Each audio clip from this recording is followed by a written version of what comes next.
बुखार अरब से उठने वाला समुद्री तूफान बाइपरजॉय बद्दीन के साहिल पर अपना असर दिखाने लगा है। साहिली इलाक़ात में तेज हवाएं चल रही हैं और बद्दीन के साहिली इलाकों से माहीगीरों को महफूज मकामात पर मुंतकिल कर दिया गया है। बद्दीन की ताज़ा तरीन सूरत हाल जानेंगे साहिली पट्टी पर मौजूद डॉग न्यूज़ के रिपोर्टर आगा बदर सई से। आगा बदर, बताइएगा किस किस्म के इक़दाम किए गए हैं और साहिली पट्टी से लोगों की महफूज मकामात पर मुंतकिली किस हद तक यकीनी बनाई गई? जी बिल्कुल, बेरा अरब में उठने वाले समुद्री तूफान बिपरजॉय ने अपना रंग दिखाना शुरू कर दिया है। मैं इस वक्त मौजूद हूँ बद्दीन की साहिली पट्टी 0 पॉइंट के मकाम पर।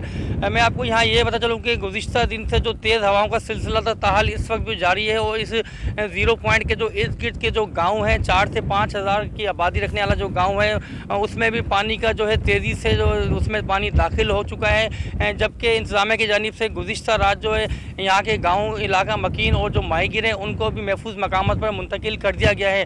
और मैं आपको यहाँ ये बताता चलूँ कि जो माहीगीर समंदर पर शिकार के लिए गए थे उनको भी वापस बुला लिया गया है। जब मेरी यहाँ के माहीगीरों से बात हुई तो उनका यही कहना था कि जो ये पानी है, जो ये पॉइंट है जहाँ इस वक्त हम खड़े हैं, इससे तकरीबन 4 से 5 किलोमीटर पानी पीछे रहता था, लेकिन पानी की तेज़ हवाओं और पानी के तेज़ लहरों के बायस जो है पानी जो गाँव में ही दाखिल होना शुरू हो गया है।